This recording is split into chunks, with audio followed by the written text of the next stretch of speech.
Ok. Mettez-vous, nous avons une prière d'anniversaire. Mutaweza kuikala, tunakuwa na maombi ya maadhimisho ya mwaka mpya. La sœur Aimée Ngamala peut monter. Dada Aimée Namada ataweza kupanda. C'est Ngamala. Ngamala. Ok. Peut monter. Nous prions. Tunaomba.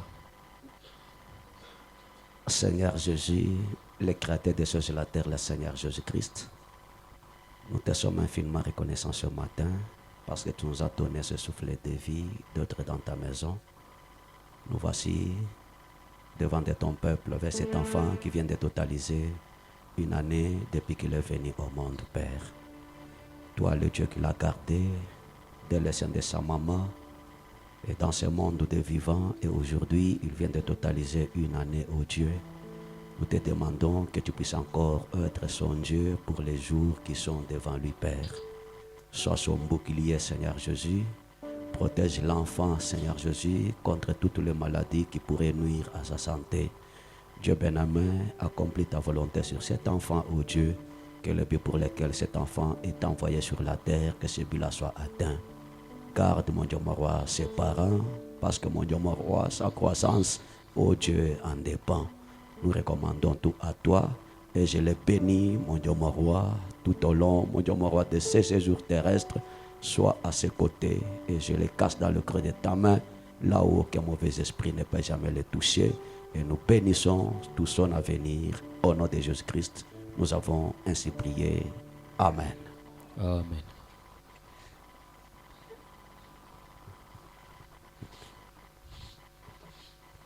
On peut se tenir debout. Ndio, tutaweza kusimama wima. Nous lisons Apocalypse 2. Tunasoma Ufunuo sura ya pili.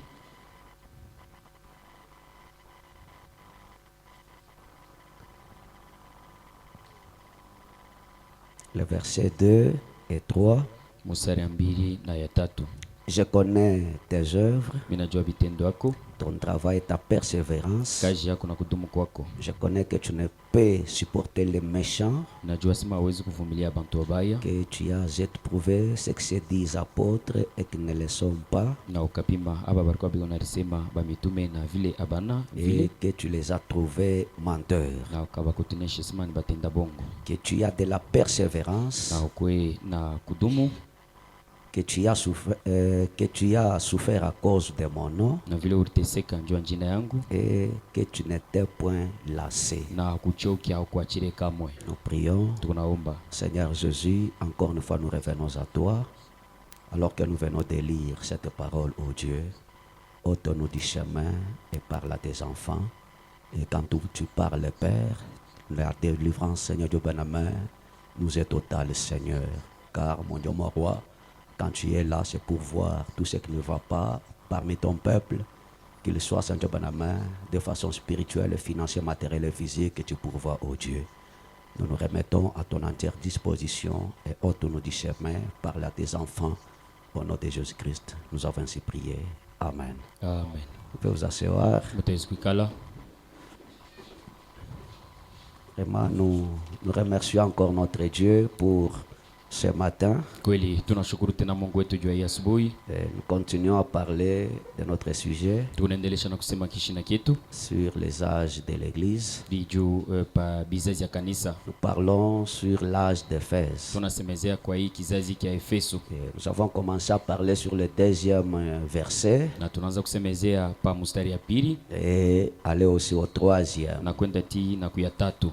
La Bible dit, Biblia kunasema tu ne peux pas supporter le méchant hawezi kuvumilia bantu babaya, et que tu as éprouvé ceux qui se disent apôtres na ulipima aba barikuwa bionarita ba mitume et qui ne le sont pas na vile abana ba mitume, et tu les as trouvés menteurs. na unawapata kusema beko bantu benye bongo. Amen. Amen. Et Frère Bana nous a dit, Na ndugu mwana tuambia, il dit, ces Éphésiens ici connaissaient la parole que Paul leur avait enseignée. ya kusema aba bantu pa ku Efeso barijua neno ile vile Paulo alibambia. Donc il ne pouvait pas supporter les gens qui venaient avec le mensonge. Ni kusema bakupashi kuvumilia aba bantu walikuwa beko na kuya na bongo katikati yao. Il savait que le peuple de Dieu doit être un peuple saint. Balijua kusema taifa ya Mungu inapashi kuya taifa takatifu. Et Frère Branham nous a dit ils avaient pris des mesures pour éloigner du corps le péché. Na ndugu bama tuambia sema balibeba manamuna njoo kuendesha mbali manzambi katikati yao. Parce que l'apostasie avait déjà commencé à ce premier âge-là. Kwa sababu kuangusha au kukatala imani kulikuwa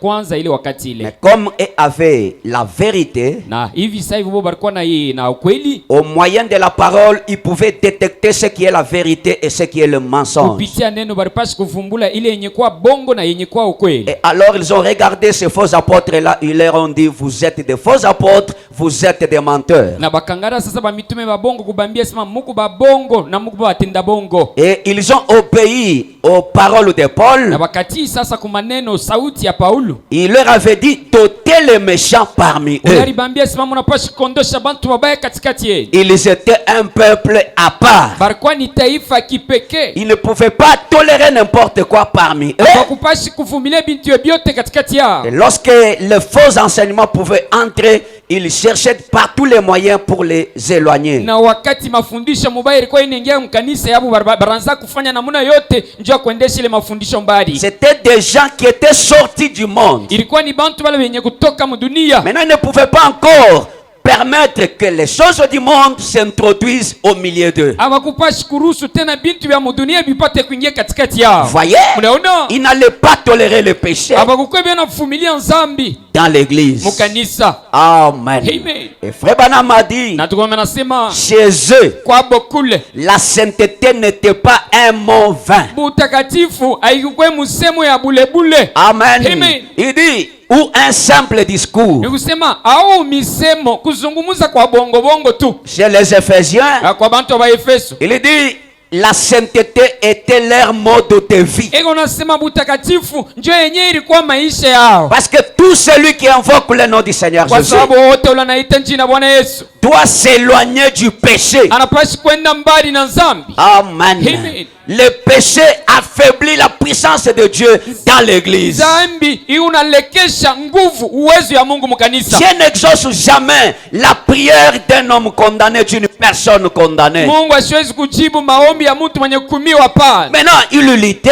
La sasa baba alikuwa binakombana pour que le péché ne puisse pas s'introduire parmi eux. juu dhambi isipate kuingia katikati yabo. Il ne tolérait jamais le mensonge. Abakuwa beona kuvumilia bongo. Maintenant, Frère Branham a dit, ils ont su que ces gens étaient menteurs. Sasa ndugu wanasema wakavumbule kusema babantu ni batenda bongo.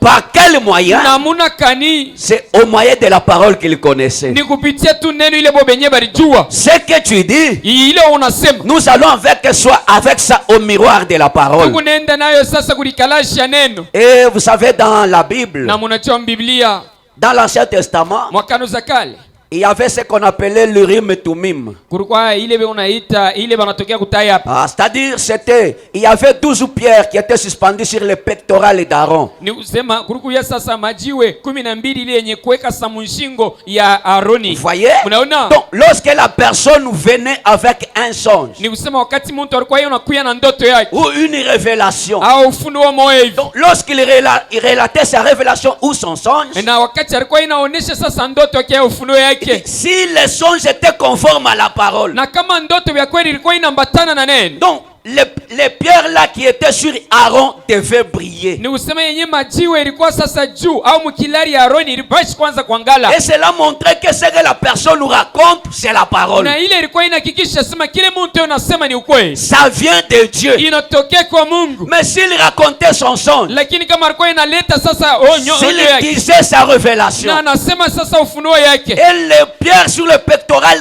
d'Aaron ne brillaient pas, na banangara sasa majiwe pa Aroni ayangale. donc c'était simple de Ni dire kusema ilikuwa tu ya bupesha kusema ta révélation, ya kusema ufunuo yako. ton Ni songe kusema ndoto yako ne vient pas de Dieu. haitokee kwa Mungu. Et l'Urim et Tumim aujourd'hui, c'est le message de l'heure. Na yenyewe Rumi Tumaini leo ni mjumbe ya wakati. Si ta révélation Kama ufunuo yako ne reflète pas la parole, ya kweli ioneshe neno, ta vision ni kusema onyo yako n'est pas conforme à la parole, yambatane na neno, la parole ne brille pas. ni kusema neno yangale. Une révélation qui n'a pas de place dans la parole, Ufunuo tu haina nafasi muneno, c'est à rejeter. ni kusema ni akuwekea mpembeni. Amen. Amen.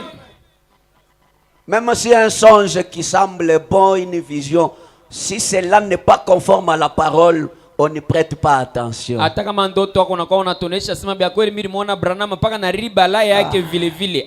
Kama yambatane na neno tunaiweka mpembeni. Amen. Amen. Donc nous devons amener tout à la parole. Ni kusema tunapaswa kuleta yote kulikalasha neno. C'est le moyen par lequel ces Éphésiens-ci pouvaient détecter les menteurs. Ni namuna moya wa bantu wa Efeso balikuwa benatumikisha njoo kuvumbula bantu wa bongo. Et j'aimerais aussi que Robot Tabernacle ait aussi ces moyens-là. Na mimi napenda na mimi Robot Maskani ikuye sasa na ile na yo namuna ile. Ne dis pas amen à toutes choses. Wewe usiseme amen kukintu kyokyote. Éprouvez ce qu'on vous dit. Hakikisha bia kweli ile beko nakwambia. Pourquoi quand nous prêchons, lorsque vous prenez les notes, Ndio kwa maana wakati tunahubiri mnabeba mianjiko yenu. n'allez pas les jeter dans la maison. Msibebe ile bimu mnaanjika munenda kutupa manyumba. Allez relire les citations que nous vous avons données. Mwende musome sasa yenyewe mianjiko tunamipatia. Amen. Amen. C'est ça mes frères et sœurs. Ndio ile bandugu yangu bana. Si vous n'avez pas compris, kama mwelewe kitu, vous dites non pasteur, la citation que vous avez lue, je ne l'ai pas bien comprise, ou bien je n'ai pas compris l'essence, la façon dont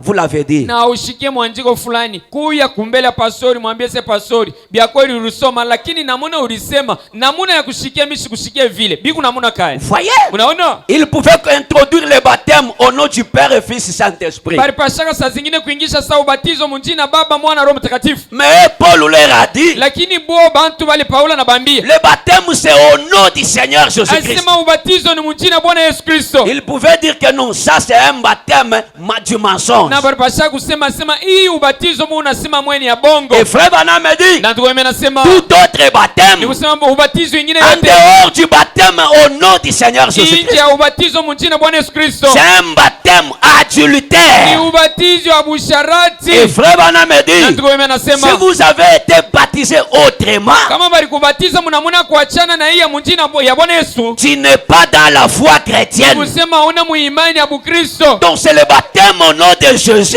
Kusema ni ubatizo munjina Yesu. pas Jésus seul, Hapana Yesu yeye mwenyewe. au nom de Jésus-Christ. Munjina ya Yesu Kristo. Voilà le baptême chrétien. Moneni sasa ubatizo wa Bukristo. Maintenant, lorsque ces lourds ravisseurs sont venus, Sasa wakati aba benye ba imbo wa mpori babaya ba wakati walifika. ils ont changé cela. Bana badilisha hii. Amen. Amen. Mais là, les Éphésiens ont dit non, non, ça, Paul ne nous a pas enseigné ça. Sasa bantu wa Efeso banasema bwana hivi muna tuleteni bia bongo Paulo situfundishe yeye hivi. Voyez, Mnaona? le frère Branham nous a dit, Na tukama natuambia même un ange, ni kusema hata malaika tu s'il venait kama anakuya avec une autre parole différente de ce que nous vous avons enseigné, na neno ingine ya kuachana na ishi tulimifundisha, pour que vous soyez baptisés au nom du Père, Fils et Saint-Esprit, njoo mko benye kubatizwa munjina Baba Mwana Roho Mtakatifu. frère Branham me dit, considérez-les comme un menteur. Ndugu bwana anasema mumubebe sa mutenda bongo. Voyez, Unaona? il dit, si un homme Asema kama muntu vous dit à ce que vous ayez les cheveux coupés, vous les sœurs, ananiambia semwe badada mutawezi kuyatana nywele ni kukatisha dans l'église, mukanisa vile ou avoir un bonnet, ou un bonnet, un chapeau qui vous serve de voile, au unakuya sasa na bone yako au yenye kofia yako ile itawezi unakusaidia panzia yako à la place du cheveu. ni kusema pafasha nywele. Toi tu coupes les cheveux, tu portes un chapeau. Wewe unakata nywele unabeba kofia unakobeka, Et cet homme vous dit non, il n'y a pas de mal. na ule mtu anakuwa anashimama pana kwambia sema dada kuna bubaya. Frère Branham me dit, considérez-les comme un menteur. Ndugu Branham sema ubeba sema ni mtu wa bongo. Le voile d'une femme, c'est sa Ni chevelure. kusema kifuniko au pazia mwanamke ni nywele Ce yake, n'est pas un bonnet ou un chapeau. haina kofia au bone yake hapana. Voyez, Unaona? c'est la parole de Dieu qui est la vérité. Ni neno tu ya Mungu je yenye kwa kweli. N'importe laquelle de ces choses qui vont à l'encontre de la parole, Usema kintu kyokyote kwa kia kuibi vingine bila kunenda mpembeni ya neno, considérez-la comme un mensonge. muibebe tu sa bongo. C'est la parole qui est la vérité, Ni neno je yenye kwa ukweli, et c'est ce qui va subsister. na njo yenye itabakiaka unaishi ti na ti. Et nous avons lu ça, c'est dans la voix d'un prophète. Na tulisoma mu njia ya nabii du 13-5-62 à partir du paragraphe 297. yenye kuhubiri mu mwaka 62. Vous voyez? Mnaona? C'est pourquoi Michée, devant le 400 prophètes, il pouvait leur dire que non, bien que vous soyez 400, mais vous êtes en dehors de la parole. Njo kwa maana Misha hata vile alikuwa kumbele ya banabii 400 akabambia sema hata hivi mko ba mingi bile mu unasema ni bya bongo. Parce que lui était resté avec la parole. Kwa sababu yeye alibakia vile vile na neno. Écoutez, Mshikieni. quand vous avez la vérité, ne suivez pas la masse. Wakati ile muko na ukweli, mshifuate bwingi abantu. Suivez la parole. Mfuate tu neno. Vous voyez, la Bible dit, Mnaona Biblia unasema? le chemin est étroit. Ni kusema kanjia keko kadoko. Il y a beaucoup d'appelés mais peu d'élus. Ni kusema bakuita beko ba mingi tu lakini bateule au bachakuli abe kidoko. Et Dieu ne suit pas la voie de la masse. Na Mungu asifuateke njia ya bwingi ya bantu. Écoutez, Mshikieni. beaucoup de gens iront en enfer Bantu mingi batenda mwadezi et peu de gens seront enlevés. na kidogo batanyanyulika. Regardez seulement ce message, combien de gens ont cru le message. Moneni paka hii mjumbe bangapi bale banaamini hii mjumbe. Or c'est la vérité, la voix du ciel pour cet âge ici. Shapo njoo ukweli. Njoo yenye njia ya kwenda kumbingu. Njoo hii kizazi. Combien de gens croient? Bantu bangapi banaamini. Maintenant regardez combien de gens seront en enfer et combien de gens seront enlevés. Sasa muangalieni sasa bwingi ya bantu wale watenda mwadezi na bale batanyanyulika. Éprouvez chaque parole qu'on vous dit par la parole de Dieu. Lakini muhakikishe neno yote ya Mungu ile bwana miambia kufuatana na Biblia au neno ya Mungu. Avertissement puis jugement. Mo mahubiri yenye kutunga ukala Frère Branham nous a dit, un apôtre, c'est un moteur de l'ordre. lakini ni mtu ule unaleta oda. Maintenant ces gens ici ont regardé ces apôtres là. Sasa babantu banangara sabele nyema mitume. Ils avaient amené du désordre dans la parole. Bo barileta sasa ni muvuruko sasa muneno. Or un apôtre, Japo mtume ye. Frère Branham me dit, quand Dieu l'envoie, Ndugu wamesema wakati Mungu anamtuma. c'est pour qu'il mette de l'ordre dans les choses de Dieu. Ninjua kwa aweke oda mubinti wa Mungu. Et c'est quelqu'un qui est reconnu comme tel. Na ni mtu ule wanajua sema yeye ni wa kuleta oda. Un apôtre, Ni kusema mtume. un metteur de Ni l'ordre. kusema mtu wa kuleta oda. Mais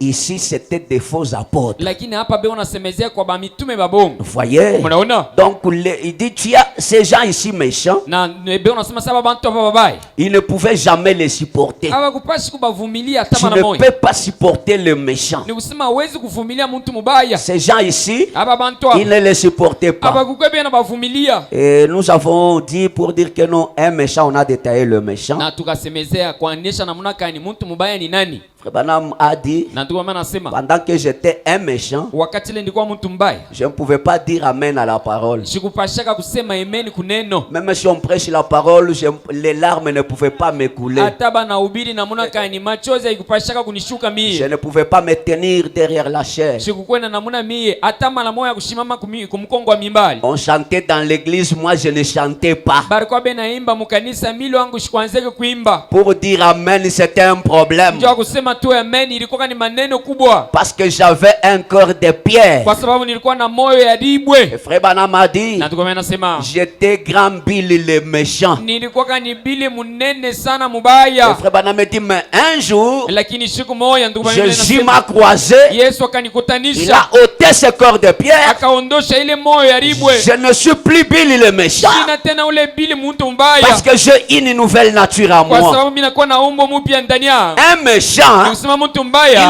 reçoit Jésus et il le déçoit. eko napokea Yesu kisha nambamisha haya. Un méchant, Mtu mbaya la parole de Dieu ne peut pas pénétrer dans son cœur. neno ya Mungu haiwezi kuingia moyo yake. Même si la parole est prêchée comment, Hata neno ya Mungu banaihubiri namna il gani? sort de l'église. Anatoka tu mkanisa Il hivi. continue la même vie. Anaendelesha paka na maisha yake mubaya. C'est un méchant. Ni kusema ni mtu mubaya. Amen. Amen. Croise Dieu Na kutanishana na Mungu. et ta méchanceté doit partir. Na mtu mubaya wako wote Et butenda. Frère Branham, la Bible dit Na Biblia unasema dans Psaume 26, mu Psalm 26. je hais l'assemblée de ceux qui font le mal. Ni unachukia hii kanisa bantu wanafanya bubaya. Je ne m'assieds pas avec le méchant. Lakini siwezi kuikala pamoja na bantu wabaya. Amen. Amen. Dieu Mungu n'est pas dans la méchanceté. ashina mubibaya au mububaya. Dieu est dans la bonté. Mungu eko mubwema. Dieu est dans l'amour.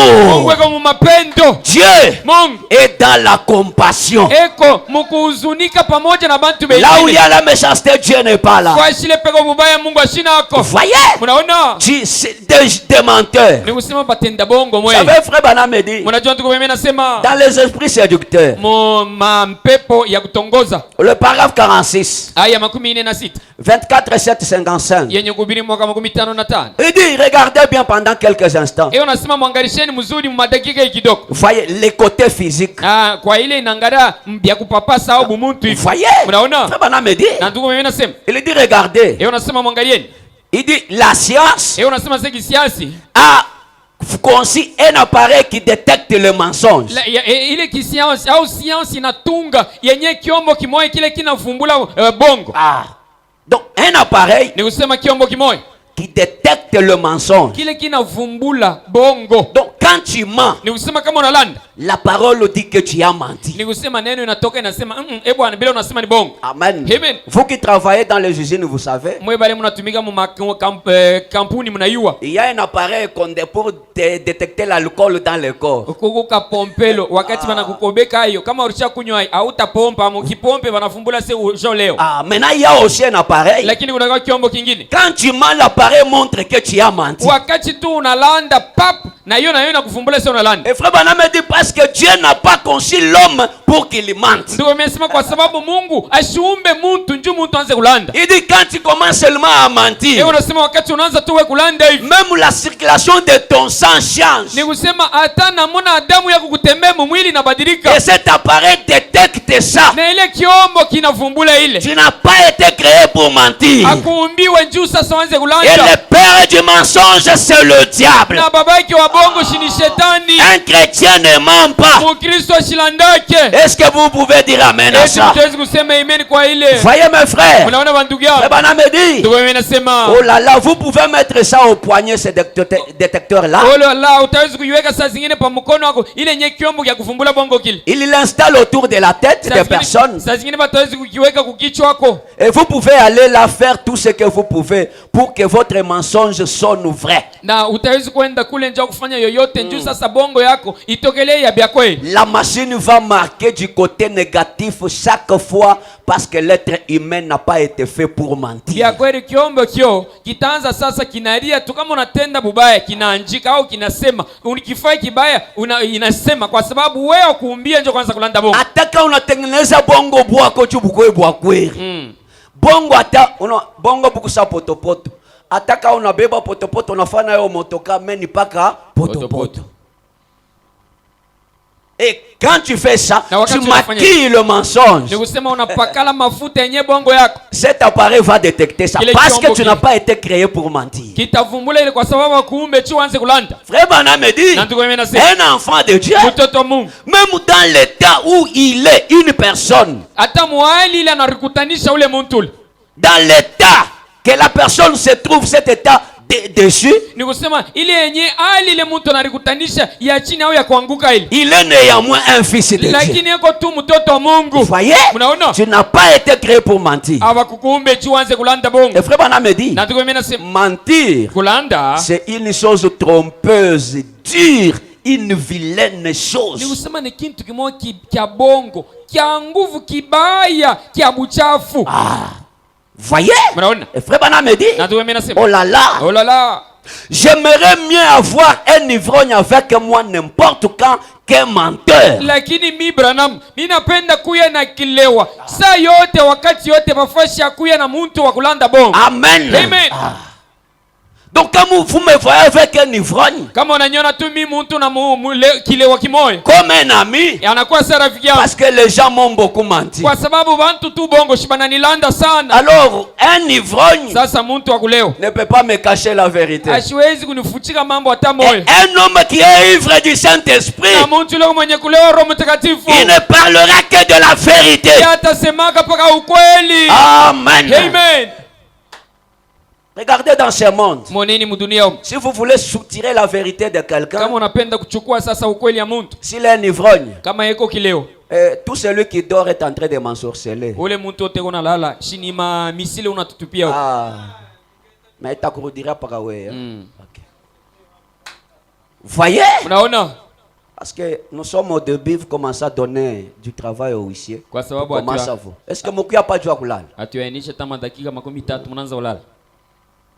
Voyez. Si vous voulez dormir, rentrez chez vous, allez dormir. Kama unapenda kulala, rudia tu kwa kwenda kalale. L'homme n'a pas été créé comme ça. Mtu asikumbie njoo kulanda. Voyez? Unaona? Frère Branham me dit. Na tu mimi nasema. Les gens de ce monde ici, ils peuvent vous appeler et dire, oh, il vient, il te donne quelque chose à boire, tu bois, et même si on ne te demande pas, tu commences à lui dire, tu veux que je te dise quelque chose. Si bantu wa dunia hapa, samo hivyo shakuikala unaangalia hii verite nitaipata je? Kabongo kabengela anapendaka kunywa sana au anapendaka bukari. Bwana anakuya mbele kuko fetu, anakuya anampatia tu kibakuri kishima kia bukari na supu ya Thompson, anaziba kisha anakuambia unayo ile cheche. Unabeba na mpombe. Unamwekea hapo. Njoo anaanza kukuambia unayo ile chiko ile alisemaka. Bantu wale unaikala na babaya. OK. Donc c'est cet alcool là. L'état d'ivresse c'est là qui l'amène à dire ça. Ni kusema bulevi bule njoo unaanza kumsukuma aanze kukuambia mambo yote ya dechiko. Frère Branham me dit j'aimerais que cet ivrogne soit à côté de moi au lieu d'un menteur. Ndugu wamesema mimi napenda sasa mtu kilewa huyu akwe pembeni yangu. Fafashi ya mtu ule wa kulanda bongo. Voyez? Mnaona? Frère Branham me dit. Na tu mimi nasema j'aimerais comme ça. Napenda mivili. Un menteur.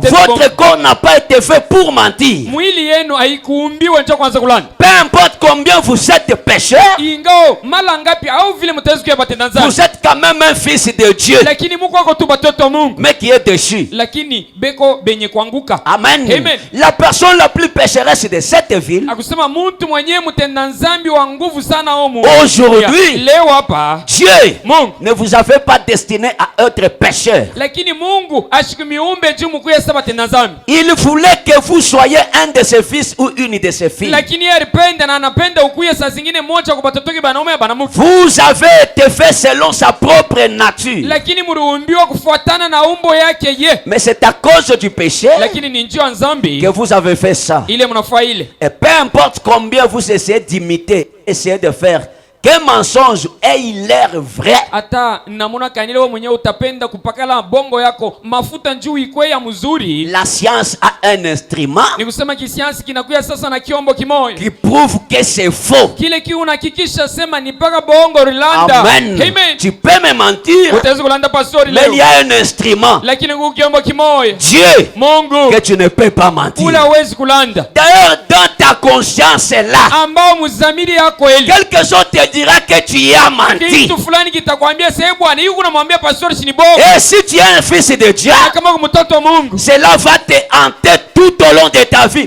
jusqu'à ce que tu répares. Ile itakuwa iko kuzuiza, iko na kuvunja maisha yako yote tina hivi utatengeneza. Amen. Amen.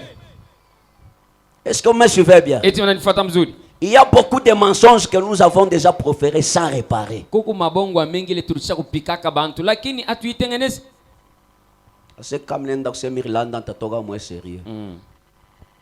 Mais ni toque moins sérieux, mais pour la parole, il n'y a pas un problème. Vous voyez? Ne vous cachez pas dans le péché. Lakini mushende kufuchama mzambi. We, tushakuya bibi yako. Mais tunakonaka paka kunyumba moyo hivi kwa ule bibi ana na bwana. Mais nous te demandons, frère, pourquoi ça pas nenda kupinda ndeni?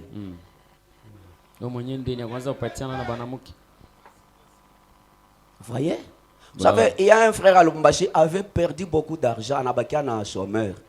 C'est-à-dire, anabeba makuta, assez une fois affaire na mama mwevi. Le maman m'a dit c'est une partie, c'était une femme d'affaires. Il a donné makuta qui a fait $40,000.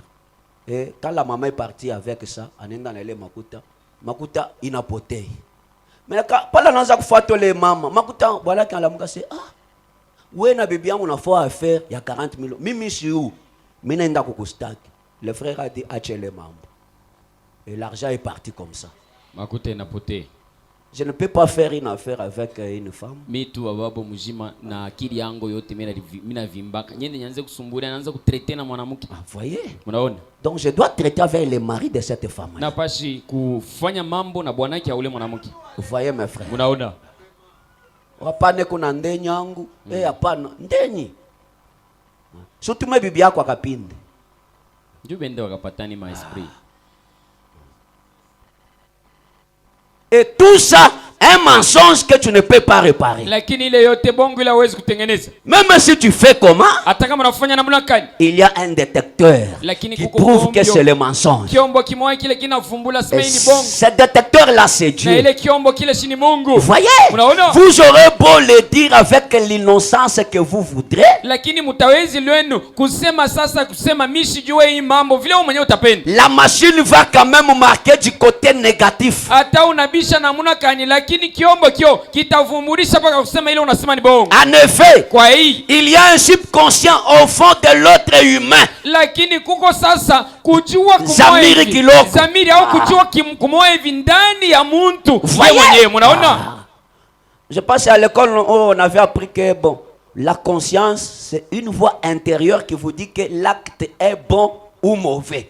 Ça c'est à l'école. Turufunza kwa masomo kusema zamiri ni kitu kimoja kinakuwa ndani yako wakati unatenda kifulani. Ile zamiri inakwambia sema hiki unafanya ni kizuri au ni kibaya. Je pense que c'était dans la morale. Na wazee sema sasa ilikuwa mkufunza vya ça c'était à l'école. Ilikuwa ni kwa masomo. Mes frères Bana me dit c'est ça le subconscient qui vous dit que non, ce que vous dites là c'est faux. Il y a une voix, une petite douce voix dans chaque être humain. Lakini kuku kasauti akakadoko kanyenyekevu kabisa ndani ya mtu wote. Et je vous conseille de suivre cette petite voix là qui est au fond de vous. Lakini mimi unamishauria mwanze kufuata ule muntu kidogo au kasauti kadogo kenye kwa ndani yake. Voyez? Unaona? C'est subconscient, c'est ce qui est la vérité. Ni useme ile zamiri kidogo tu yenyewe najua sema hii ni ukweli. Et peu importe ce que vous dites ici dans ce corps. Na ingao yoyote leo utaweza kusema mwili yako. Au dehors, c'est subconscient, c'est que c'est un mensonge. Ni kusema wakati unafungula kukinywa unasema misemo moja hivi. Ule mtu andani anajua sema hivi unasema ni bongo. Selon le subconscient. Kufuatana na ile nyezi zamiri kidogo yenye kwa ndani. Voyez? Unaona? Dans Jean 8:44. Yohana 8 sura mstari ya 24. Frère Branham me dit et la Bible dit. Na Biblia unasema, vous avez pour père le diable. Lakini mwe Mungu na babenu shetani.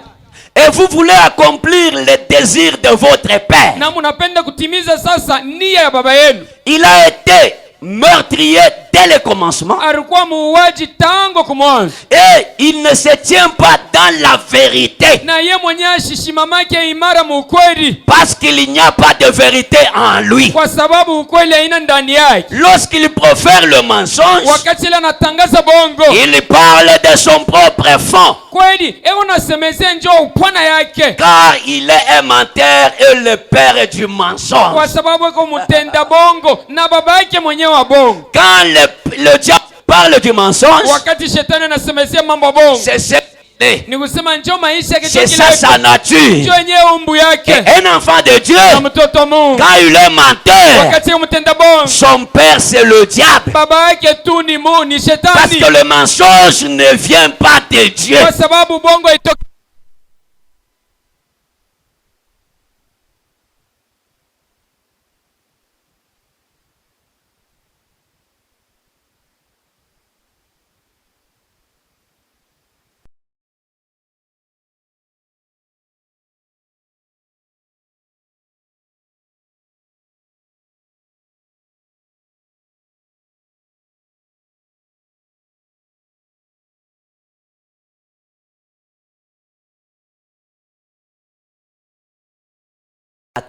Pale sasa mimi mwenyewe nilaaniwe tu. Parce que Paul savait que la première révélation était juste. Kwa sababu Paulo aliyosema ufunuo ya kwanza yenyewe ilikuwa ya kweli. Dieu ne peut pas donner une première révélation. Mungu hawezi kuleta sasa ufunuo ya kwanza. Et ensuite donner la deuxième révélation. Kisha kuja kuleta tena ufunuo ya pili. Qui est différente de la première. Yenye kuachana na ya kwanza. Non, Dieu va se contredire. Hapana, pale sasa si Mungu atalipinganisha. Notre Dieu, Mungu wetu c'est le Dieu de la continuité de la révélation. révélation. Ni Mungu ule kunaendelesha mpaka ufunuo yake. Et frère Branham me dit, quand vous avez une révélation, wakati mnakuwa na ufunuo moja, ne mettez pas les points, lakini msiweke nukta ya mwisho, mettez la virgule. weka sasa mkato. Parce que notre Dieu, c'est un Dieu Kwa sababu Mungu wetu ni Mungu qui va de révélation en révélation. unakwenda maufunuo na ufunuo Mais ingine, la révélation qui ne se contredit pas. lakini maufunuo ile yenyewe haipinganishane. Amen. Amen. Ce qu'il dit aujourd'hui, Ile unasema leo il le dira même ataisemaka après 100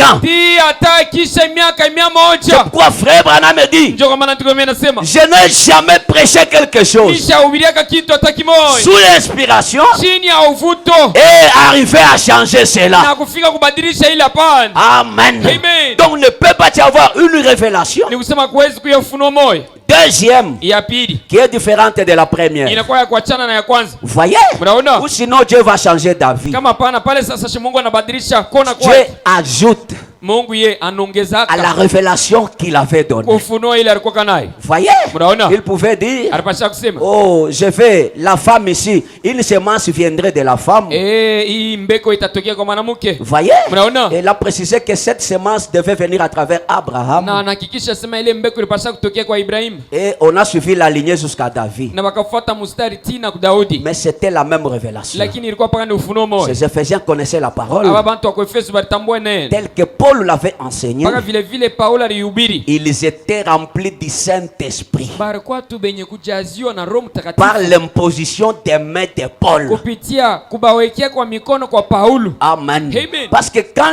le Saint-Esprit est en vous, Kwa sababu wakati Roho Mtakatifu inakuwa ndani yenu, c'est lui l'auteur de la parole. yeye mwenyewe ndio mwenye neno. Et il va ponctuer amen à chaque parole. Na yeye ataanza kuweka amen yote kunenu yote. Quand Dieu est en vous, Wakati Mungu yuko ndani yenu, même si c'est une citation que tu n'as jamais écoutée, hata kama ni mwanjiko ile wewe mwenyewe uyashikia kwa masikio le yako, Dieu en vous vous dira que c'est la vérité. Mungu ndani yako atasema sasa hivi anasema ni ukweli. Amen. Amen. Si c'est faux, Kama ni bongo, dites semblant, je vais aller vérifier. pale utasema amitenda kuangalisha kwanza hii Amen. mwanjiko. Amen. Parce que vous savez, Kwa sababu mnajua il y a des prédicateurs qui inventent même les titres de brochures. koko bahubiri bale wenye banaritungia mianjiko ya mabronshiri na bingine mahubiri. Vous voyez? Mnaona? Est-ce que toi tu n'as jamais lu cette citation? Ni kusema wewe bwana hapa leo unabisha uyasomaka hii mwanjiko. Donnez-moi le titre de la brochure. Unipatie yenyewe cheo au titre yenyewe mahubiri.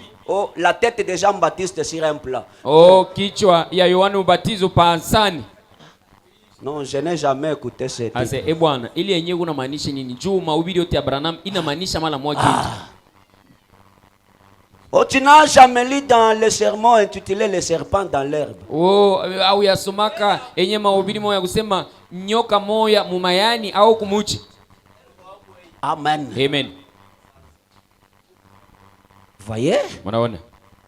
Et quand il y a une révélation qui est différente de la première, cela est fausse. Dieu est le Dieu de la continuité. Na wakati kunakuwa ufunuo moja kuachana na ufunuo ya kwanza, ile ni bongo kwa sababu Mungu ni wa maendeleo. Frère Branham me dit, Na tukomena si vous voulez débuter une dénomination, kama unapenda kwanza zebu, mettez un point à ce que vous croyez.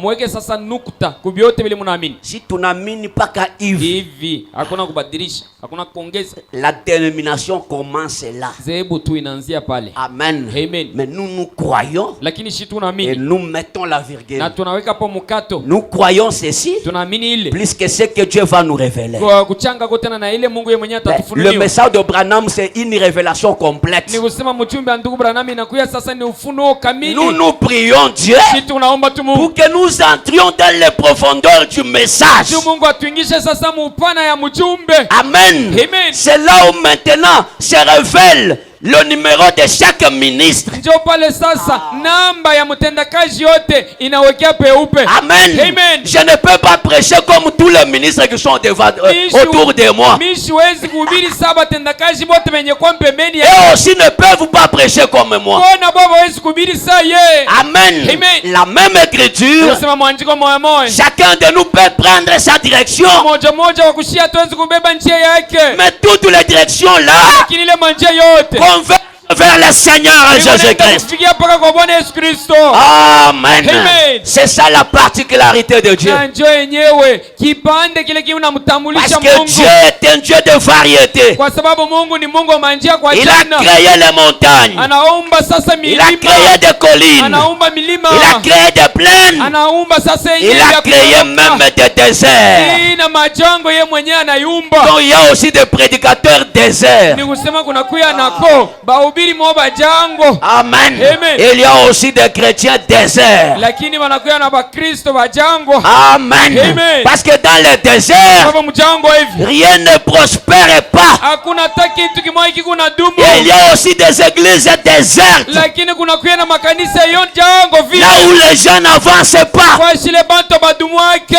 Amen. Voyez mes frères, là où se trouve la parole, il y a les bénédictions, il y a la guérison, il y a le miracle qui accompagne ce peuple. Oui. Parce que Dieu, il est le Dieu surnaturel parmi un peuple naturel. Dieu agit et ses actions sont concrètes. Amen. Voyez mes frères et sœurs, c'est comme ça.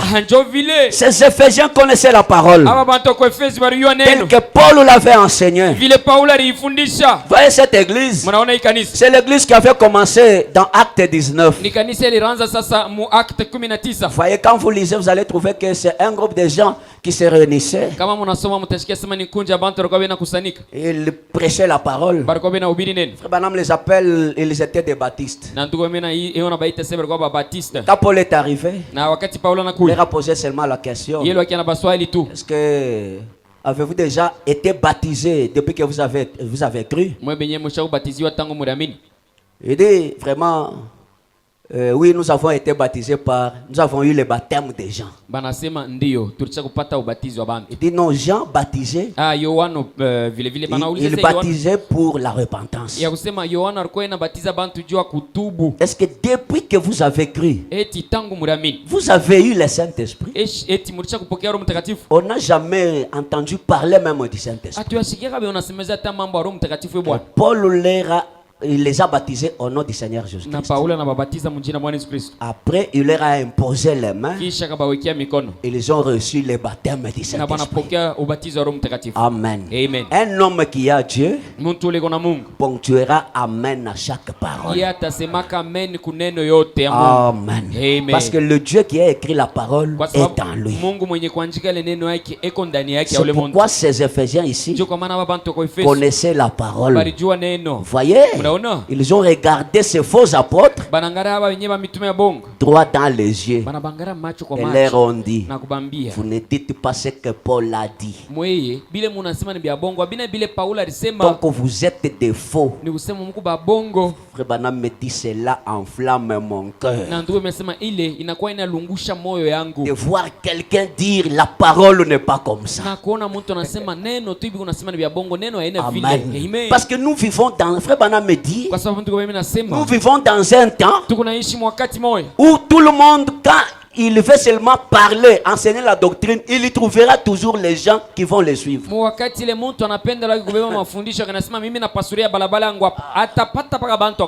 Mais nous sommes conduits par la parole. Voyez, il n'y a pas aucune révélation à part le message de Frère Branham. Frère Branham dit: revenez à la parole. Voyez, il dit: en réalité, mais ce n'est pas vous qui éprouvez l'apôtre, le prophète et cet enseignant.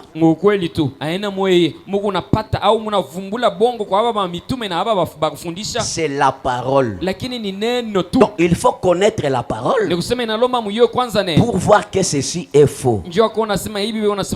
Voyez, me dit, un de ces jours, un prophète viendra. Amen. Les autres disent que vous savez, frère Branham me dit, un prophète viendra. Voyez, à l'âge de l'église de la Odyssée. Voyez, et vous saurez si oui ou non il est le vrai. Si c'est lui que Dieu a envoyé, le saurez. Car s'il est de Dieu, il se tiendra sur cette parole. Exactement tel que Dieu l'a donné à Paul. Il ne déviera pas un seul instant de cette parole. Pas même d'un iota. Ce prophète-là viendra. Ce prophète-là est déjà venu. Amen. Ce prophète-là, c'est l'élite de Malachie 4. William Branham. Et frère Branham dit, un aigle viendra du désert. Amen. Et lorsque cet aigle viendra, quelle sera sa mission? C'est pour abolir les autres lieux d'adoration. Dans la présence de frère Branham, le kimbangisme est anéanti. La religion musulmane est anéantie. Le catholicisme est anéanti. Toutes les religions sont anéanties. Quand l'aigle du désert apparaît, au temps du soir, il y a l'aigle qui est venu du désert d'Arizona avec un message pour renverser les autres lieux d'adoration. Le message de l'heure, vers le soir, la lumière paraîtra pour montrer aux gens le vrai chemin de la vérité. Est-ce qu'on peut acclamer pour cet aigle de Malachie 4? Amen. Amen. C'est la vérité. Même ceux-là qui font semblant connaissent que nous avons la vérité. Amen. Amen. Ils ne veulent même pas que vous commenciez à discuter avec eux. Voyez, surtout dans ces derniers âges, où il y a beaucoup de faux prophètes qui vont apparaître. Frère Branham dit, observez-les. Et vous le verrez sans cesse vous répéter que vous serez perdus si vous ne les croyez pas.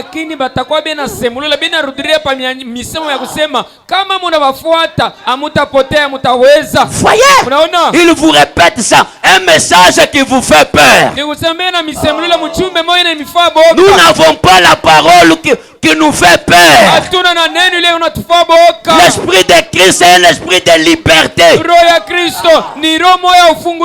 Mais ces gens-là viendront. Si vous ne nous croyez pas, vous serez perdus.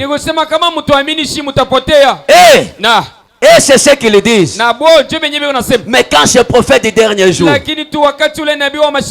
son entrée, s'il est réellement ce prophète, il criera, revenez à la parole, sinon vous êtes perdus. Amen. Quand on suit l'homme, on est perdu. Et quand on suit la parole, on n'est pas perdu. Amen. Et dans chaque âge, la parole s'identifie par un homme. Amen. Un homme message, un homme loin de Dieu. Amen. Un homme qui incarne les actions de Dieu. Amen. Même quand il rit, c'est Dieu qui rit. Amen. Billy Paul regarde. Il dit non papa, avec ce chapeau que tu as porté, je ne peux pas marcher avec toi. Frère Branham, Ce qui était en lui kile kilikuwa ndani yake s'est indigné. lakini Il dit kinahuzunika. à Billy Paul, Anamwambia Billy Paul, bon, comme tu dis ça, sasa hivi unasema hili, allez là où vous allez. uende sasa kule unaenda, Moi je rentre. mimi narudia. Vous voyez? Unaona? Et quand Billy Paul connaissait son papa, Na vile vile Billy Paul alikuwa shauya il babake. dit non papa pardonnez-moi Anasema baba unisamehe si j'ai mal dit. kama mimi nasema mbaya. Il dit Billy Paul, Anasema Billy Paul, je suis ton papa. niko baba yako. Je ne peux pas penser de mal de toi. Mimi siwezi kuwazia bibaya Mais kwako. à moi ici, Lakini ndani il y a yangu quelque chose. muko kitu kimoja. Regarde pas la femme. Kila kiangalia ke bibi Même yangu. si vous êtes ma femme, Hata kama kweli ku bibi même si yangu. vous êtes mon Hata enfant, ku mtoto yangu. cette chose-là, Kile kitu je kile. ne peux pas le contrôler. Siwezi kukiangalia. C'est la chose qui me contrôle. Kitu chake nyingine. C'est cette chose-là qui a été Kile indignée. kitu chake nyingine kinahuzunika. Amen. Amen. Mais le chapeau que Branham portait, Lakini kofia ile Branham alikuwa inavala. c'était le corps de Dieu qui portait ça. Ilikuwa ni mwili ya Bwana ndiye alikuwa anavala. Parler à mal, Sema vibaya kwa c'est hiyo. parler à mal de Dieu. Sema vibaya kwa Mungu. Amen. Amen. Les gens regardent Watu wanaangalia. et disent cet homme c'est un spirit. Banasema huyu mtu huyu ni mchawi. Non, non, non, non. Hapana. Ça ce n'est pas Dieu. Ai ana Mungu. Il dit non frère, Anasema bwana. au lieu de nous disputer, Pafasha shiku kukutana. va prier. Wewe ndo kaombe. Moi aussi je vais prier. Mimi nenda kuomba. Le Dieu du ciel Mungu wa mbingu va trancher ce problème. atakata maneno. Mais quand ils sont allés prier, Lakini wakati wanaenda kuomba, l'autre qui était sincère, mwingine ule alikuwa wauaji. parce que Dieu Kwa sababu Mungu répond tout un cœur sincère. anajibu mpaka moyo.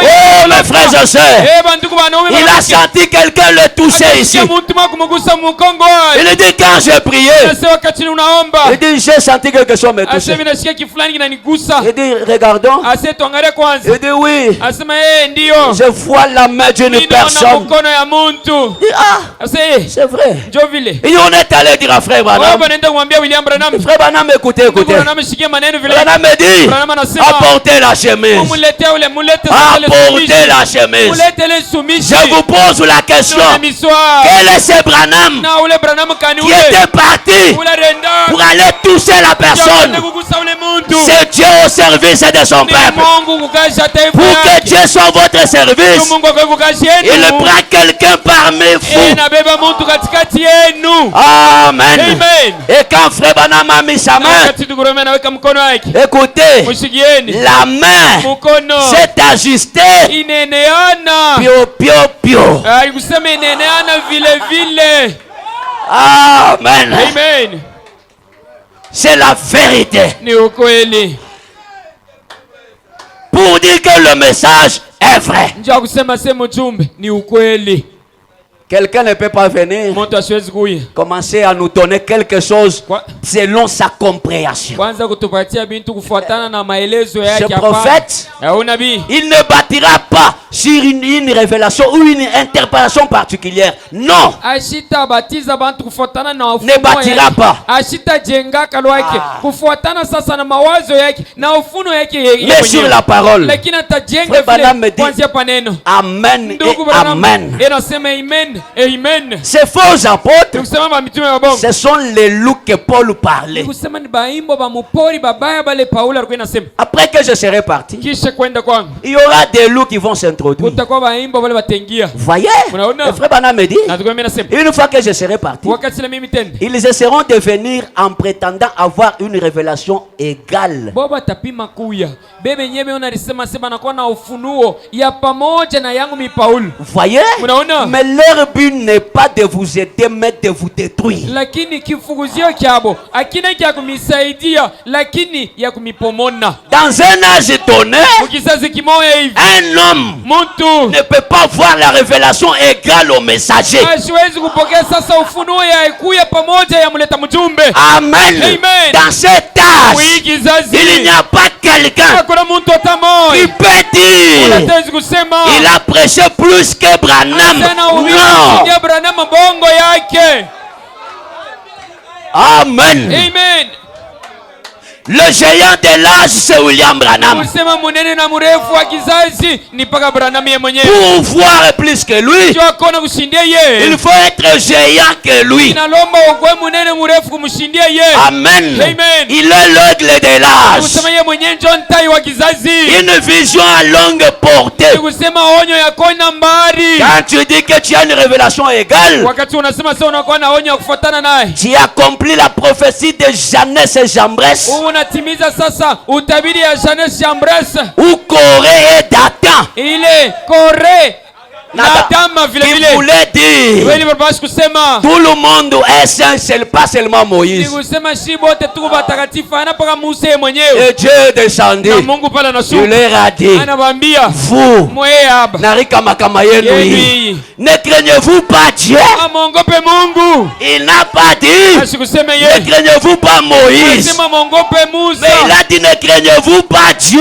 Kina na baswali sema mongope Mungu. Amen. Amen. Pour me voir, Njoo kuniona mimi. il faut voir Moïse. Inalomba kumuona Musa. Amen. Amen. Si vous avez des problèmes, Kama Mungu na maneno. demandez à Moïse. Muuliza Musa. Vous aurez des solutions. Utapata jibu. Amen. Moïse n'est pas égal à vous. Musa aina pamoja na mweye. Branham n'est pas égal à vous. Ana mashwezi kuya pamoja na shiye. Amen. Amen. Même son corps Hata mwili yake n'est pas conçu comme vous et moi. yenye kutungwa samwe na miye. Amen. Amen. Amen. Amen. Les docteurs lui ont dit, Badaktari wanamwambia non, Branham, depuis qu'on a commencé à examiner les gens, Eh, on Branham. n'a jamais trouvé un homme comme toi. tangu tunaanzaga kuchunguza bantu atuyapataka muntu sawe. Le frère Branham leur pose la question, c'est Nandugu quoi? Branham. Est-ce que je suis fou? Anabaswali asema mnyangalia mzuri niko wa majimu. Il dit non. Banasema saa hapana. La façon dont ton sang circule est différente des autres personnes. Namuna ile damu yako inatembea iku ya kuachana na bantu wengine. Dieu l'a conçu différemment. Mungu anamuumba namuna kuachana na sisi. Parce qu'il avait un but pour accomplir. Kwa sababu alikuwa na kifuguzio cha kutimiza. Donc dans chaque âge donné, Usema mu kizazi chochote tu ne peux pas avoir la révélation égale au messager de l'âge. hawezi kupata ufunuo ya kufuatana ya kuya pamoja na mleta mjumbe. Amen. Amen. Frère Branham Ndugu Branham est prophète. eko nabii, Il est le pasteur de l'âge. eko mwenye pastor wa Il est kizazi, l'apôtre. eko mwenye mtume, Il est le docteur de l'âge. eko daktari wa kizazi. Tous les 5 ministères Usema mahuduma yote sont tano remplis à William Branham. iko ndani ya William Branham. Amen. Amen. Moi ici, Mi huyo hapa je ne suis pas pasteur. mi sina pastori, Je suis comme pasteur. lakini niko akosa pastori. Amen. Amen. Le vrai pasteur, c'est William Branham. Pastori wa vya kweli ni William Marion Branham. Je répète son message. Nugu narudiria hapo tu. Je n'ai pas mon message. Mishina na mjuma yangu peke. Je répète le message de Branham. Niko narudiria paka mu misemo. Voyez mes frères et sœurs. Munaona bantu kwa Et je ne peux pas avoir cette audace de na dire, mishwezi kuwa na ile kama ya kusema j'ai bien compris plus que Branham. mimi Je ni leo suis sorcier. kushindia Branham pale ni kumuloji. Amen. Amen. Voyez. Munaona? Et quand je dis ça, frère Branham me dit, c'est dans le but de détruire. Na kama ni unasema pale ndugu Branham anasema ni mkifuguzio kia kumaliza kupomona bantu. Amen. Amen. Voyez.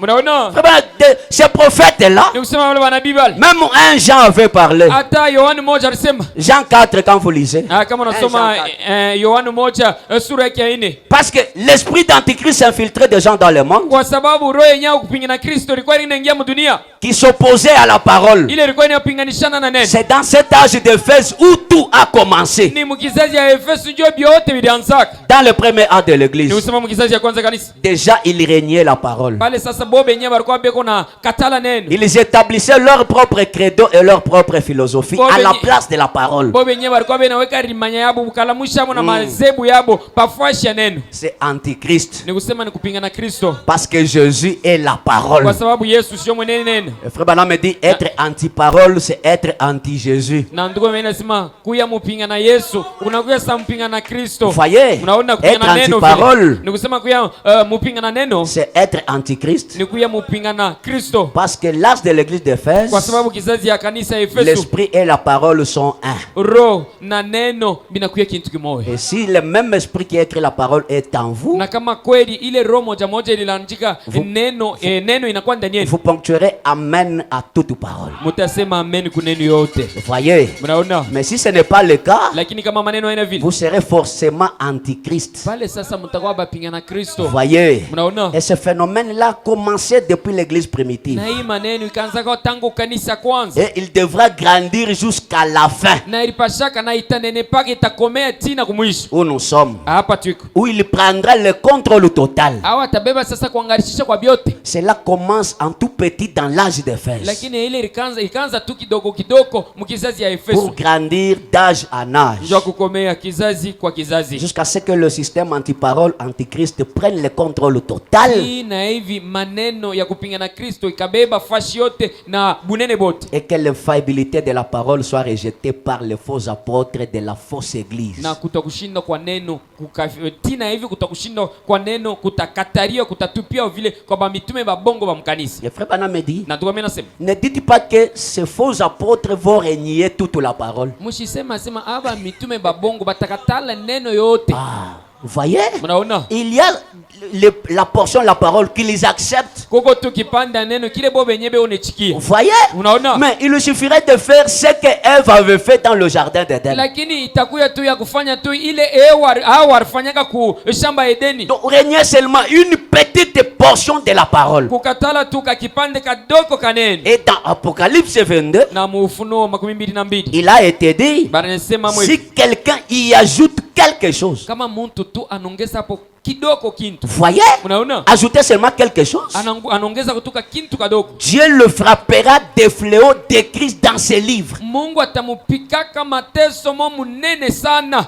Yenye kuandika Yenye mwitabu. kuandika mukitabu. Et si quelqu'un retranche quelque chose de ses paroles, Na kama muntu tu anatoshako kipande kidogo kia neno kuinene. vous voyez? Unaona? De ce livre, de cette prophétie, Kwa kitabu au kwa hii naangalia utabiri. Dieu retranchera sa part du livre de vie Pale sasa Mungu atatoshako kipande yake kitabu kia uzima. ou de la ville sainte. Au mutauni takatifu. Vous voyez? Unaona? Il y a des choses qui sont écrites dans ce livre. Na bintu benye kuanjikia mwingile kitabu. Le frère Branham me dit, Na ndugu amena ils sema. ne vont pas régner toute la parole. Abata katalaka neno yote. Il s'agit d'échanger ne serait-ce qu'une parole. Hapa mambo tu chini ya kubadilisha tu kaneno tu kadoko En retranchant ou en ajoutant. mukutosha au kuongeza. C'est la ruse que Satan a employée à l'origine dans les jardins d'Éden. Jobu kalamushi bule shetani alitumikisha kumwanzo kushamba Edeni. Amen. Amen.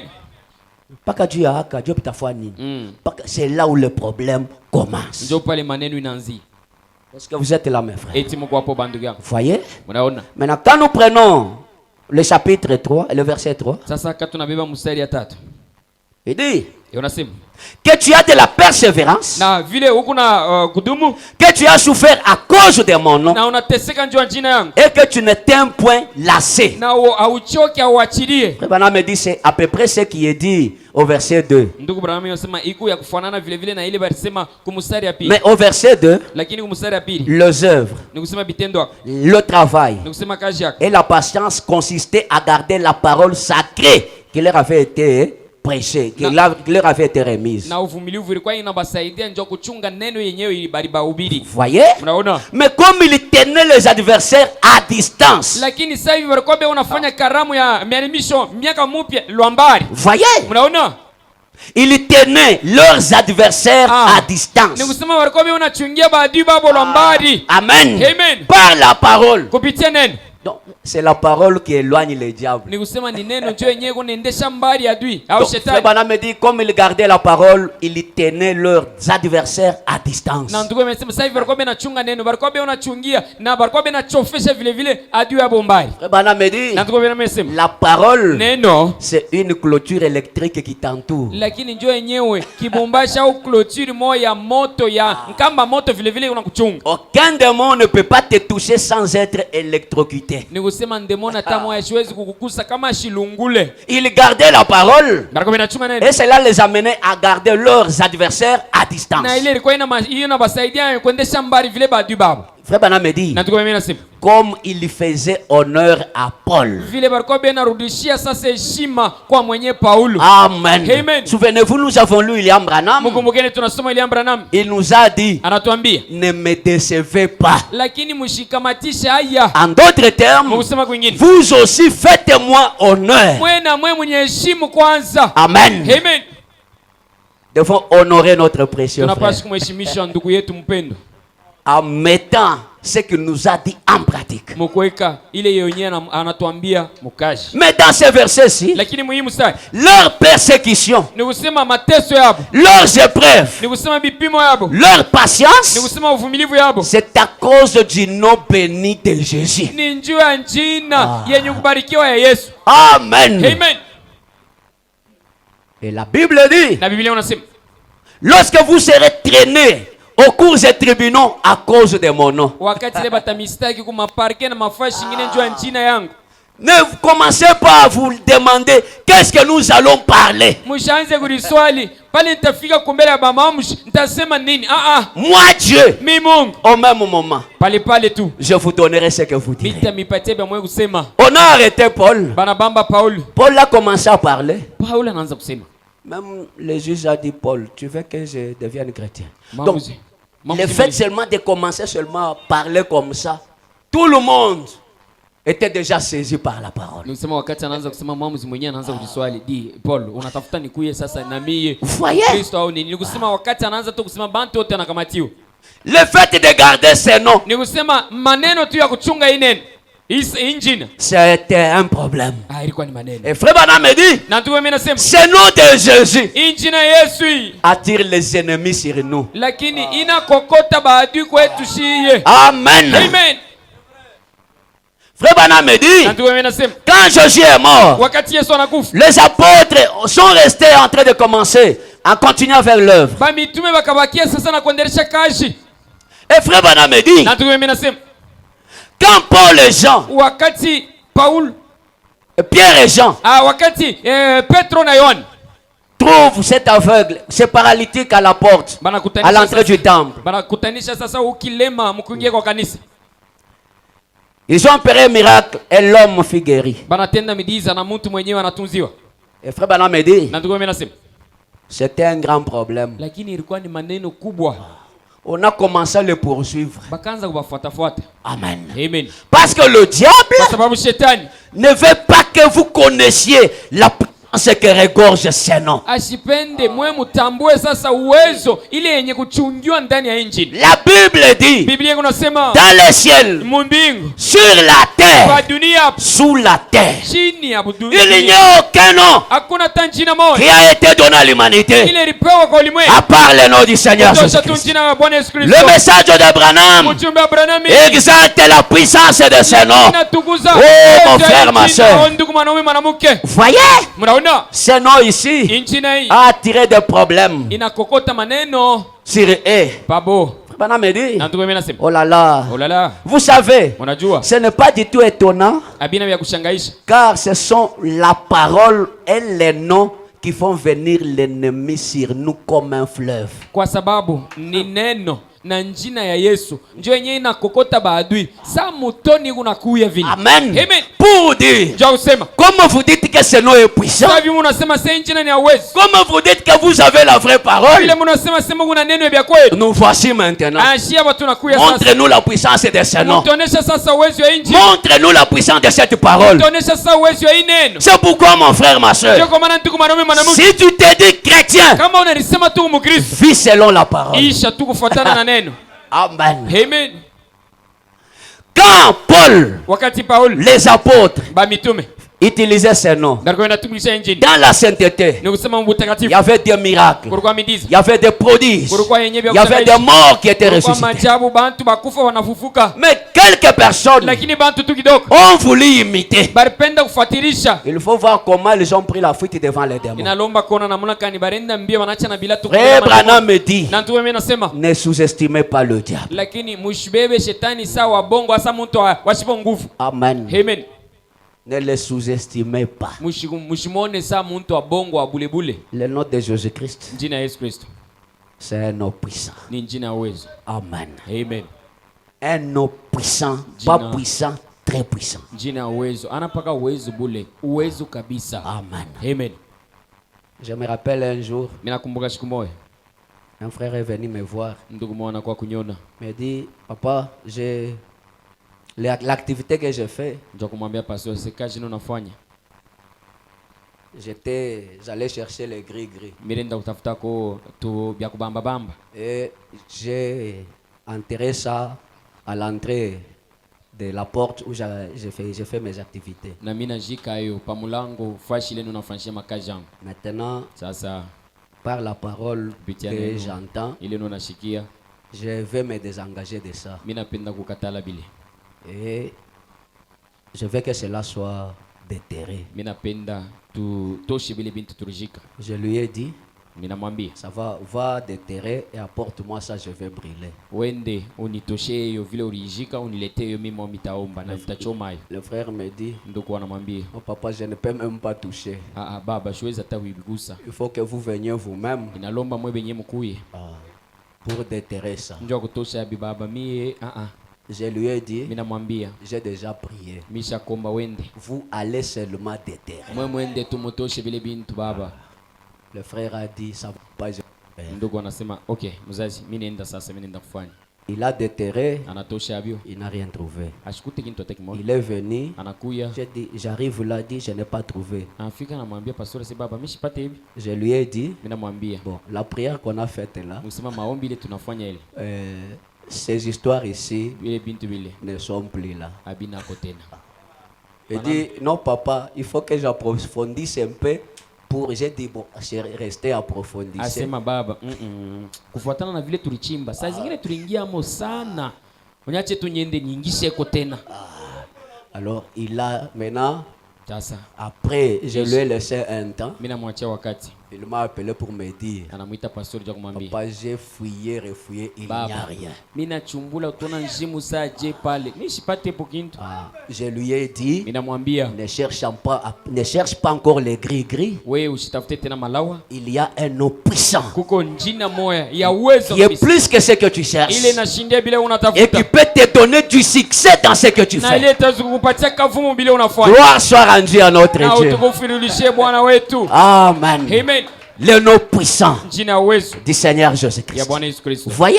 Mnaona? Papa me dit, ce nom fait venir l'ennemi sur nous Ndugu wamesema injina inakokota adui kwetu, comme un fleuve. inakuya vile vile Et samutoni. la Bible dit, Na lorsque l'ennemi wakati la adui se lèvera comme un ni fleuve, usema wakati la talamukaka samutoni, moi Dieu, mimi je me lèverai comme un étendard. pale sasa mitalamuka vile vile Sa bendera. sa bendera vile vile. Amen. Amen. Quand l'ennemi se lève, Wakati adui anashimama, Dieu aussi se lève. Mungu na yeye ngambo yake anashimama. Nous avons un Dieu Tuko na Mungu qui moja observe chaque mouvement. ule kunangarishisha kutenka kote. Le diable bouge. Shetani anatenka kidogo, Dieu aussi bouge. Mungu na yeye anatenka. Qu'est-ce que tu veux faire? Bwana unatafuta kufanya nini? Je te vois. Ni unakuona mzuri usitake. Amen. Amen. Parce que frère Branham me dit, Kwa sababu ndugu Branham anasema lorsqu'on a mené les 3 Hébreux dans la fournaise, wakati ile walikuwa wanapeleka Waebrania batatu le ciel n'était pas tranquille. Mbingu ilikuwa na uri yote. Écoutez, Ushikieni. Michael pouvait bouger. Mikaeli alipaswa Oh kutoka.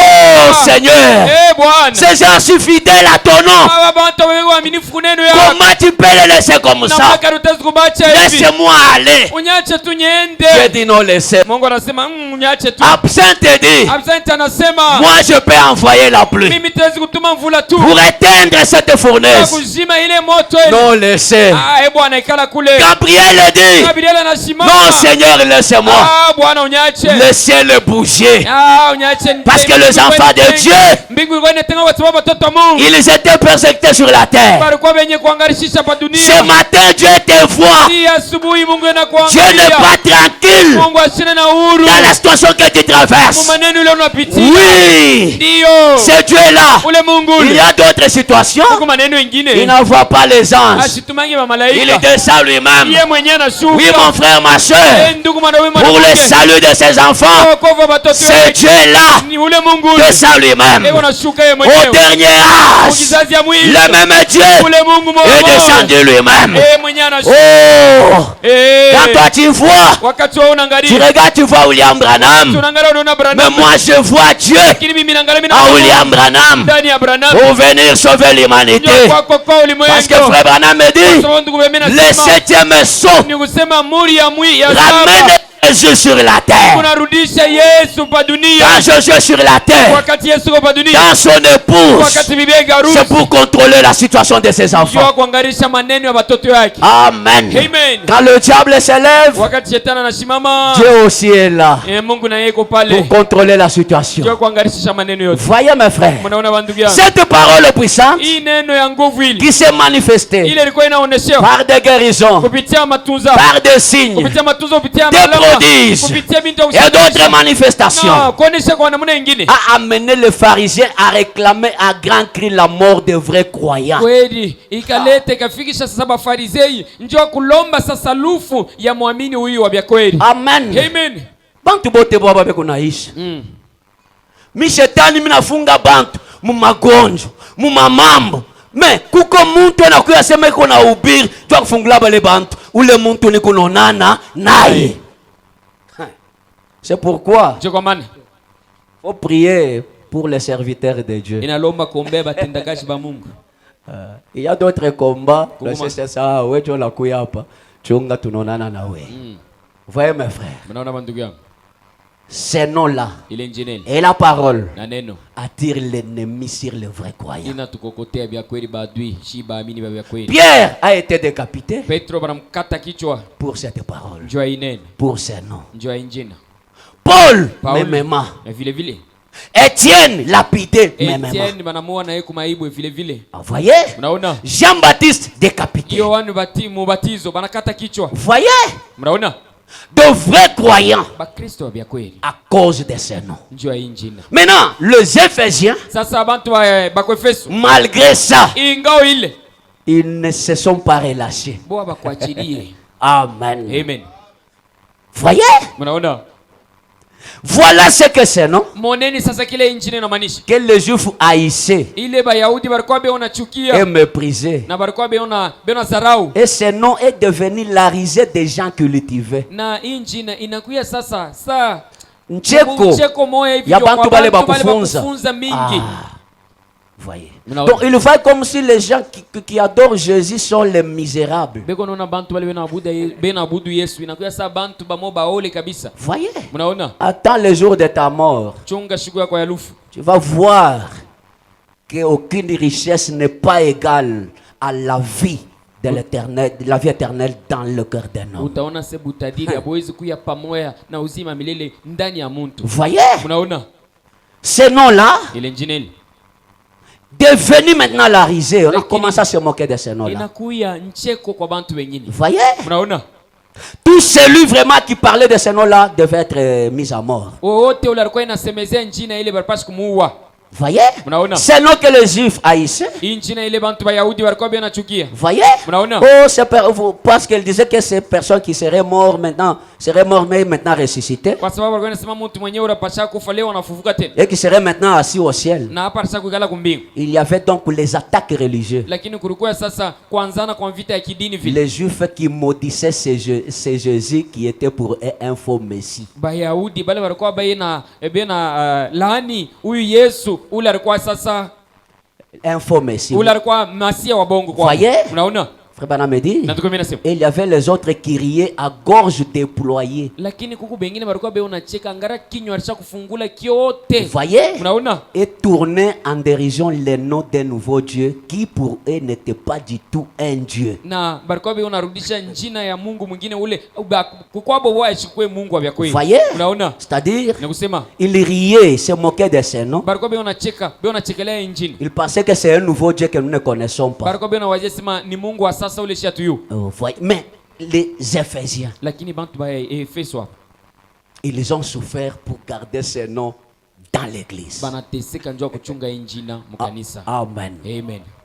Et dans le 4e saut, na mumuri ya ine Frère Branham me dit au paragraphe 143. ndugu Rame unasema hivi kwa ya 115. Maintenant, souvenez-vous. Sasa hapa mkumbuke Au premier âge, kizazi ya kwanza c'était l'âge du lion. ilikuwa ni kizazi ya simba, C'était le lion de la tribu de Juda. ilikuwa ni simba wa kabila ya Juda.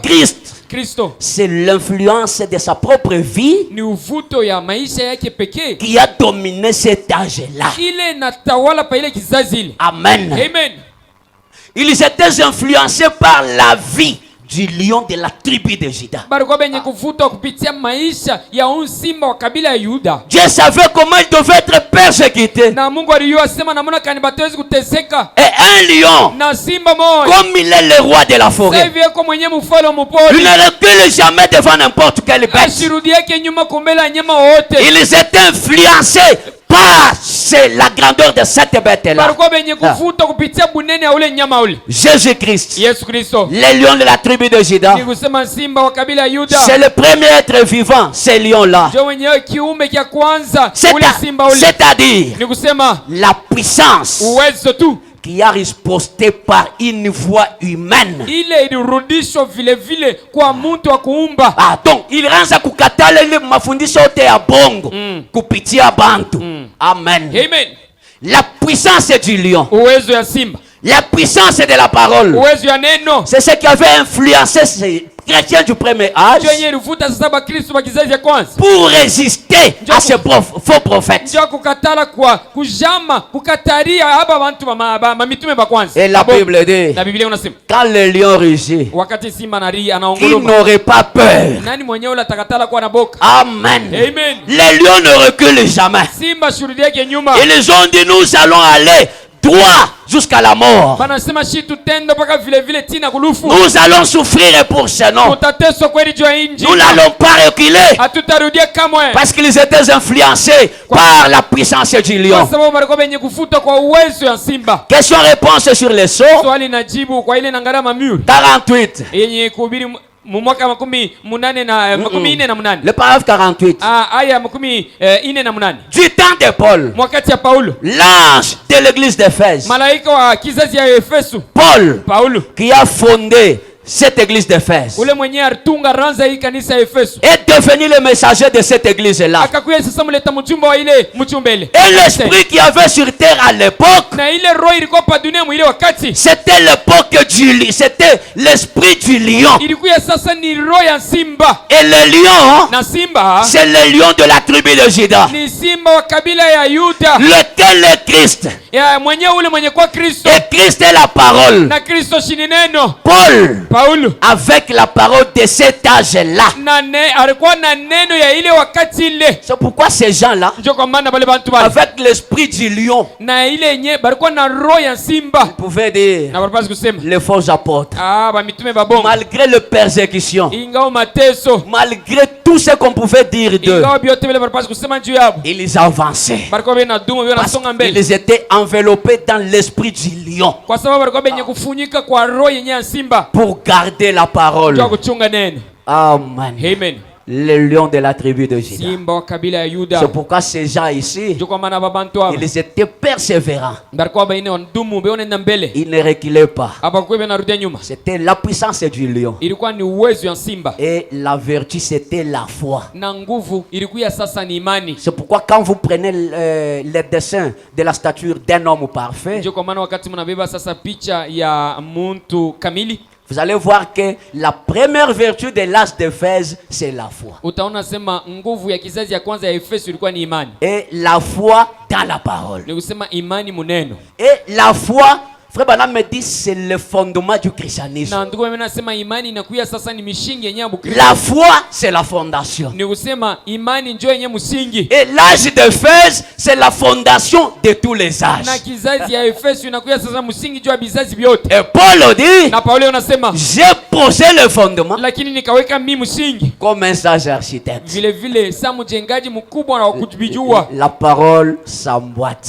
Neno inakuwa inafuata. Tout celui celui qui viendra wowote ule atakuya ne va pas établir son propre modèle. lakini ashitafanya leo yake namuna yake yeye hapana. Va commencer la construction sur la fondation de Paul. Yeye ataanzia majengo yake pa fondation yenyewe ya Paulo. Vous voyez? Mnaona? Et jusqu'à ce que la maison soit construite. Tina hivi atamaliza nyumba yake yote. Amen. Amen. Et au temps du Na soir, wakati wa magharibi la maison a été construite neno balijenga nyumba balijenga et la maison a été achevée. na nyumba banaimaliza Et la maison na nyumba a trouvé quelqu'un qui l'a habité. inakutanisha au inapata mtu wa kugeti mule Et ndani yake. cette maison-là Na ile nyumba ile a été commencé à être construite, na balianza kuijenga du temps de Paul. wakati ya Paulo. Amen. Amen. C'est pourquoi je vous ai dit, Ndio kwa maana mimi nimeambia Luc 24, Luka 24 quand Jésus marchait wakati Yesu alikuwa anatembea avec les deux disciples, na banafunzi bake Cléopas et son ami, banafunzi bake bawili bale frère Branham me dit, na tuko mimi nasema cette marche-là, na ile mwendo ile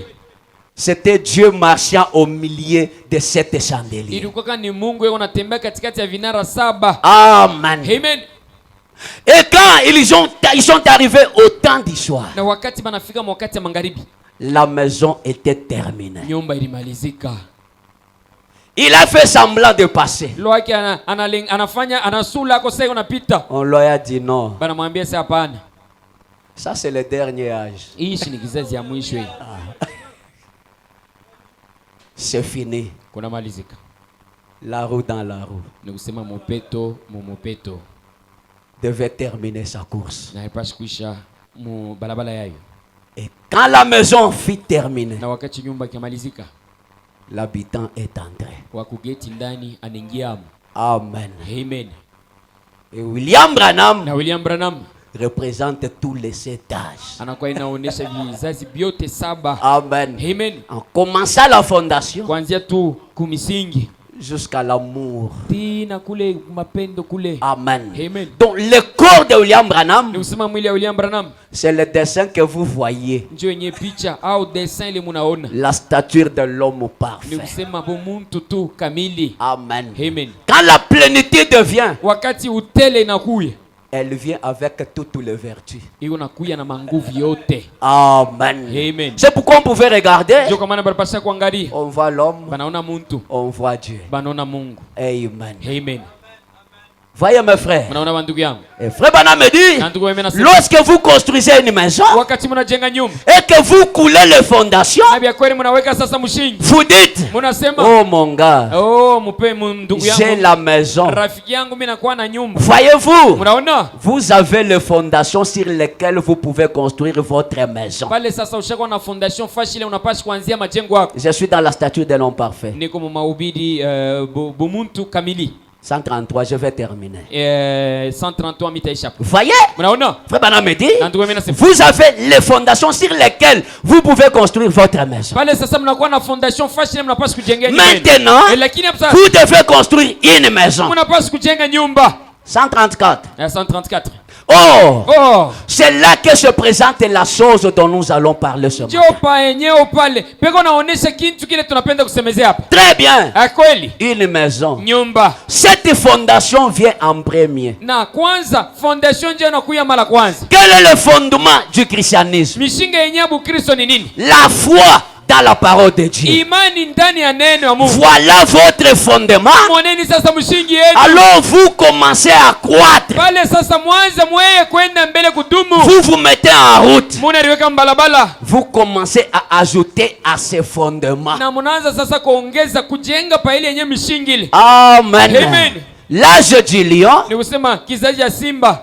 l'âge de la foi. Ni kusema kizazi ya imani. Amen. Amen. Parce que sans la foi, Kwa sababu bila imani il ne pouvait pas résister à toutes ces tentations. hawakupashi kushamia kuile vipimo vyote walikuwa vinapitia. Et Paul dit Na Paulo dans unasema 1 Corinthiens 3, Mwen Korintien ya 3 10, mstari ya 10. selon la grâce que Dieu m'a été donnée, Kufuatana na neema ile Bwana alinipatia, j'ai posé le fondement lakini nikaweka sasa msingi comme un sage architecte. vile vile sasa mjengaji mkubwa wa kubijua. Voyez, Unaona? et un autre bâti dessus. Na mwingine yeye akakuya nje kujenga pale juu. Moi, j'ai mis la fondation. Mimi naweka tu msingi. Colomba va construire seulement ici. Kolomba wa Benyata kwa kujenga paka pa juu. Martin, toujours ici. Martin kwa kujengea hapo. Vous voyez qui? Tous les autres Wesley, Ba tous Wesley, qui vont venir. Les autres là vont toujours bâtir dessus. Mais que chacun prenne garde à la manière dont il bâtit dessus. Car personne ne peut poser un autre fondement que celui qui a été posé, à savoir Jésus-Christ. Parce que Jésus-Christ, il est la pierre de l'angle, la pierre de la fondation. C'est même Jésus, c'est la même pierre de fondation qui monte avec tout l'édifice pour qu'il soit renversé, afin qu'il devienne la pierre de fête. La pierre de la fondation devient la pierre de fête. L'alpha devient l'oméga. Il est le même Dieu. Voyez, le frère Branham dit, si quelqu'un bâtit sur ses fondements avec l'or, de l'argent, des pierres précieuses, du bois, du foin, du chaume, voyez, l'œuvre de chacun sera manifestée. Car ce jour-là fera connaître, ce jour-là la fera connaître cette œuvre-là. Parce que cette œuvre, elle se révélera dans le feu. Et le feu éprouve ce qu'est l'œuvre de chacun.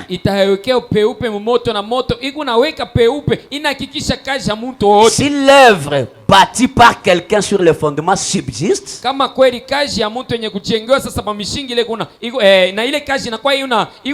il recevra une récompense. Si l'œuvre de quelqu'un est consumée, il perdra sa récompense. Pour lui, il sera sauvé, mais comme au travers du feu. Amen. Amen. Donc l'âge d'Éphèse, c'est l'âge de la foi. Amen. Il ne pouvait pas reculer. Amen.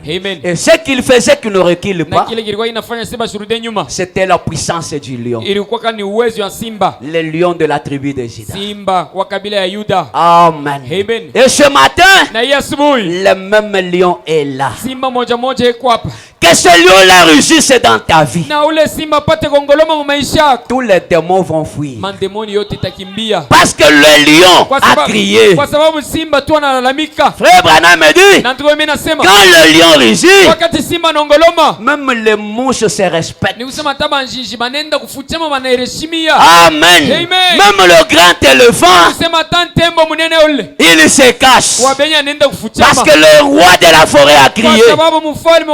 Et ce matin, Apocalypse 10, la Bible dit, lorsqu'il est descendu, pied sur terre, pied sur la mer, il a crié comme rugit un lion. Amen. Vous qui êtes venus à ce message, le lion rugit dans votre vie. Que la maladie se cache par le rugissement de ce lion. Que tous les problèmes, que toutes les difficultés, les lions de ta vie a réussi. Si Dieu parle, qui peut contester? Si Dieu décide, qui peut annuler sa décision? Ce matin, mon frère, ma soeur, il y a un Dieu qui est venu et qui a réussi. Tous les démons doivent se cacher en entendant la voix de Malachikat. La voix de Malachikat, c'est le lion qui rugit. Et quand le lion rugit, la maladie doit fuir, les problèmes doivent fuir, la stérilité doit fuir, toutes les difficultés doivent fuir, parce que le lion a rugi. Oui, mon frère, ma soeur, pendant que nous tenons debout, le lion est descendu en ce temps de la fin. Il a rugi. mama. Et quand il a réussi, Na wakati wanongoloma. quel est ce démon-là Na ndemoni kanule. qui peut venir pour dire Ula tuwezi kuya na kusema. ce n'est pas la vérité, Haina ukweli. ce n'est pas Dieu?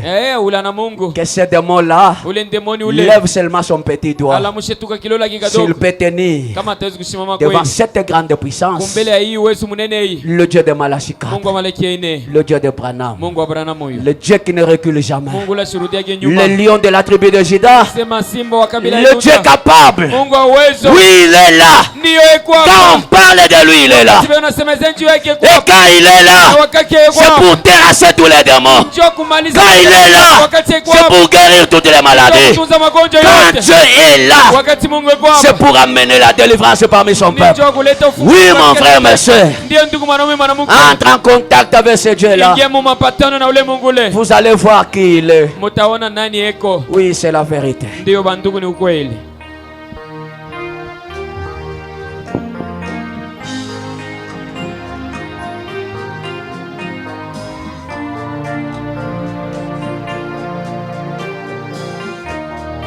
Oh Jéhovah, Jéhovah Et son nom.